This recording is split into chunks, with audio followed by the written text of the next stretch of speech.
tolong menolong, kau si Arif tak punya duit, kau kasih 20.000. Nah, itu ta'awun. Ada di atasnya lagi takaful. Si Arif hampir berhenti kuliah karena tidak bayar muka tuh. Kau ada kelebihan duit punah, kau kasih. Janganlah kau berhenti kawan, Arif. Saya siap mengganti membayar UKT asal kau betul-betul kuliah. Itu kau sudah level persaudaraanmu sudah level takaful. Dan orang yang sudah sampai level takaful itu ukhuwah Islamiyahnya sudah tingkat tinggi. Dan ini yang hilang pada umat Islam hari ini. Kalau sahabat Nabi dulu sudah level takaful. Saya kasih contoh begini. Dulu waktu satu waktu dan perang dengan Nabi. Ada sahabat Nabi mau minum ini gelas, mau minum dia, mau gelas, ini minum. Ini tuh Apa katanya? Dia mau minum begini, apa katanya? Saya mikir ini yang di samping saya ini lebih haus dari saya. Dikasihnya ke samping.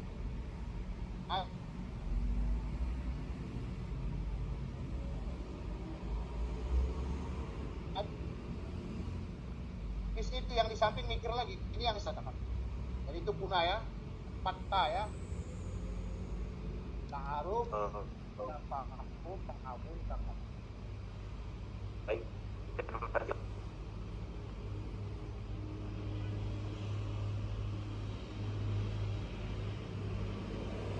Silakan.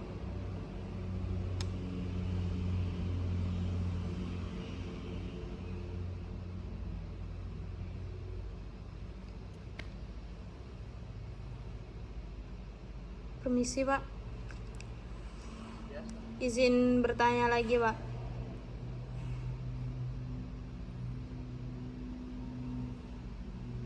Ya silakan. Di dalam tugas wawancara kami juga ditanyakan mengenai dalil Pak. Dalil antara hubungan ukhuwah dengan mazhab ini Pak. Apakah ada dalilnya Pak? Dalil secara langsung tidak ada. Dalil misalnya orang-orang yang bermazhab adalah orang yang bersaudara, tidak akan kau temukan dari itu. Tapi korelasi ada. Korelasi ada. Contoh, dalilnya begini. Ada dalil Quran, innamal mu'minuna ukhwah. Orang beriman itu bersaudara. Dalilnya umum. Berarti selama dia beriman kepada Allah, beriman kepada Rasul, beda mazhab sekalipun, itu saudara kita. Hormati saudara kita. Begitu cara dalilnya. Kalau kau cari di hadis dan di Quran, Anda akan dapat orang bermazhab Syafi'i, bermazhab Hanafi itu bersaudara. Anda akan dapat.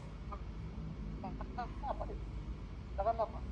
Karena mazhab ini ada sejak Nabi wafat. Itu cara dalilnya. Jadi dalil Quran ada surah Al-Hujurat ayat 11 itu, 11, 12, 13 itu tentang persaudaraan. Hadis-hadis Nabi tentang persaudaraan itu yang dipakai untuk menjelaskan ukhuwah berkaitan dengan mazhab. Itu cara dalilnya. Gitu ya. Bisa dibuka nanti itu Al-Hujurat 10, 11, 12, 13 itu semua tentang persaudaraan apa? Ya itu persaudaraan semua.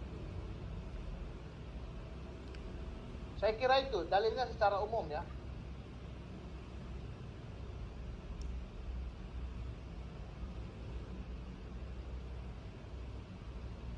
Ada lagi Reva? Habis kelompok kalian atau gimana? Baik Pak. Kalau dari saya mungkin tidak ada lagi, atau dari kawan-kawan saya mungkin masih ada Pak. Seperti dari Arif, Nanda, Alif atau Puna Pak. Silakan.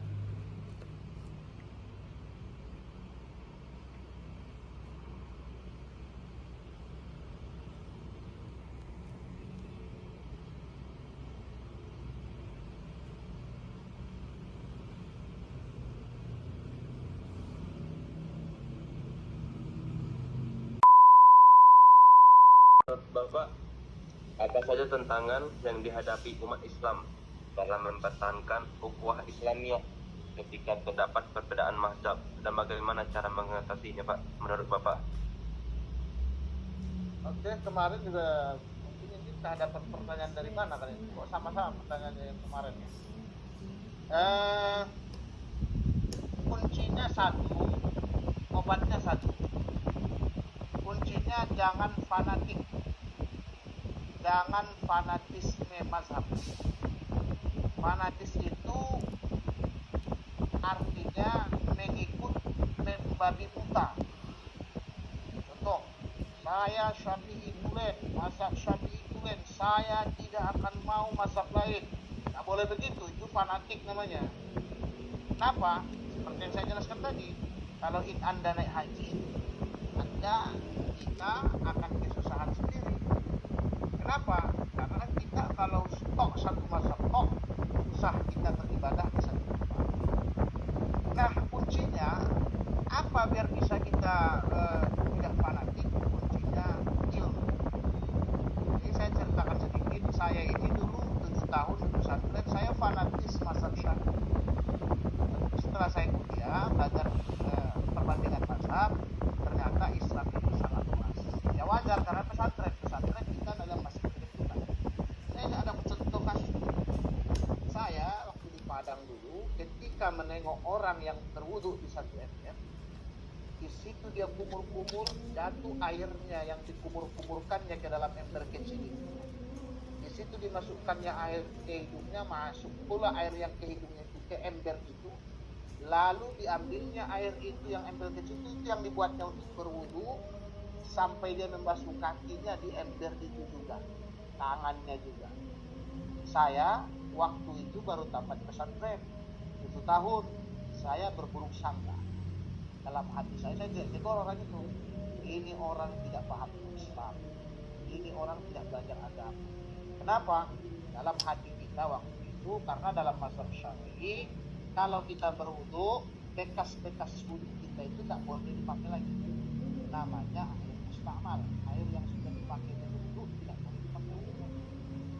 Ternyata kalau kita luaskan ilmu kita di mazhab Maliki, orang yang berwudu dari satu ember, walaupun embernya kecil, nah walaupun sudah kita pakai airnya, maka masih boleh kita berwudu lagi. Kenapa? Karena dalam mazhab Maliki, air bekas itu selama tidak berubah warnanya, tidak berubah rasanya, tidak berubah baunya, tetap bisa kita pakai. Kalau sekarang saya tengok orang yang begitu, saya tak buruk sangka lagi. Dalam hati saya, oh bisa jadi orang ini pakai mazhab Maliki. Jadi intinya jangan fanatik, luaskan ilmu, baru bisa kita paham. Nah, yang berat itu yang saya bilang tadi, yang baru seminggu belajar sudah jadi ustaz, itu jadi susah. Baru 2 minggu dia jadi hijrah, dia besar juga, dia langsung ditahbitahkannya orang se-Indonesia, se-kota Jambi ini salah ustaz semua, orang maulid Nabi bid'ah, sama dia langsung diponisnya masuk neraka. Itu yang bikin masalah. Kenapa?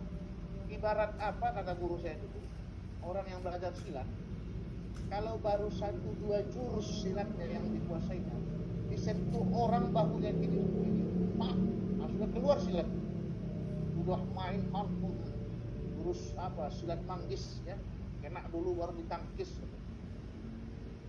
Nah, itu baru belajar 1 jurus 2 jurus. Tapi kalau orang yang sudah tingkat master, tingkatnya sudah hebat, dia justru menghindar dari yang berbau-bau. Kenapa? Dia tidak mau ilmu silat itu hal-hal yang sedih. Nah, itu orang yang berilmu. Nah, saya kira sederhananya. Terima kasih banyak Pak.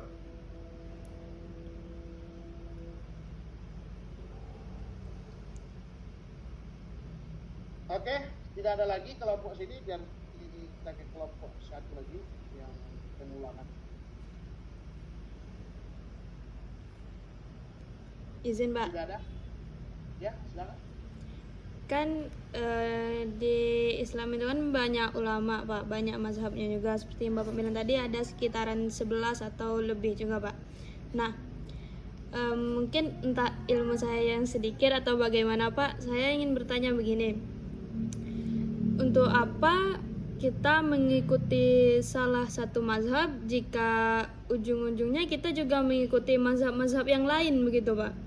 Seperti ke Mekah tadi Pak, wudhu di Mekah tadi Pak. Nah, untuk apa kita berpedoman pada satu mazhab sedangkan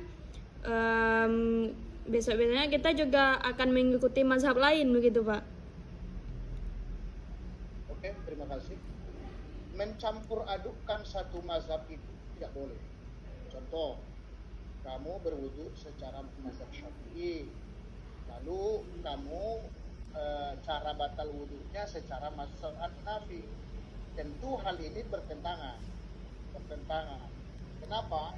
Nanti di hari kiamat misalnya mazhab ini tidak mengatakan, oh Imam Syafi'i mengatakan ini tidak benar karena dia cara berwuduknya wuduk saya, tapi cara batalnya. Jadi kita harus konsisten. Nah, di saat kita misalnya darurat boleh pindah mazhab dan tidak terlarang. Yang terlarang itu mencampur-campurkan mazhab. Nanti yang tak boleh. Nah, saya apalah contohnya yang lebih dekat ini. Baju saja. Saya sudah nikah ini, baru tahu saya harus ada keserasian dalam berbaju. Dulu waktu saya anak muda, baju saya warna merah, kayak sekarang. Bisa celana saya warna kuning, warna hijau. Ya. Ternyata saya nengoknya sekarang norak apa gitu, serius.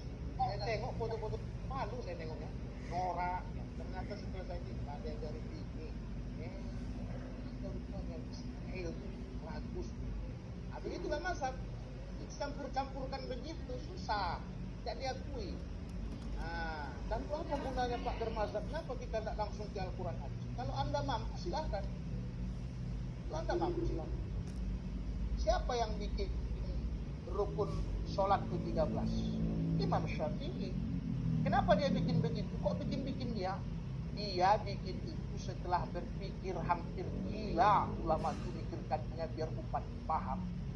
Membaca Quran itu dipikirkannya bagaimana caranya biar orang awam ini, kita model kita ini biar bisa paham sholat, dibikinnya lah cara konsepnya. Nah, dapat dia 13 caranya, 13 rukun. Ini loh kalau kita mau sholat 13 rukun. Lalu ada ulama lain di mazhab lain 18 rukunnya. Nah, terserah kita pilih yang mana. Saya mau pakai Pamilra, saya mau ke Padang, boleh. Saya mau pakai Jatra, Pak, boleh. Mau pakai NPM, Pak, boleh. Yang tak boleh, dia mesan 2 tiket sekaligus. Dia naik Jatra, dia pula mau naik Family Raya. Mana bisa begitu? Dibagi pula umumnya kan. Sebab dia punya ilmu Naruto itu yang bisa membelah-belah diri kan. Nah, itu agak lain itu ceritanya kan. Begitu secara sederhana. Baik Pak, terima kasih Pak.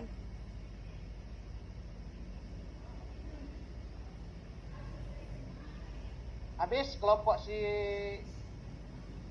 Reva Agustira.